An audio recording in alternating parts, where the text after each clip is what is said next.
Hi, this is Johnny Shell with SGIA, and here's today's Tech Tip Tuesday.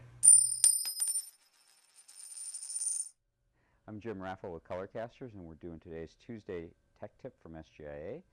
A recent color management bootcamp attendee reached out to us with a color problem he was having. He's using dye sublimation printing, which is something we've got this Epson set up for today, and his gray was shifting to red or warm or magenta, whichever term you want to use.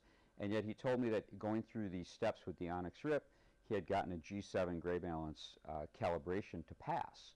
So that made me scratch my head and think, what could this be?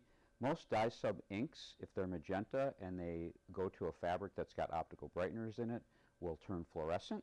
And that could have been causing his problem, because that's something that doesn't necessarily get properly picked up when you're just doing gray balance, but it's visual.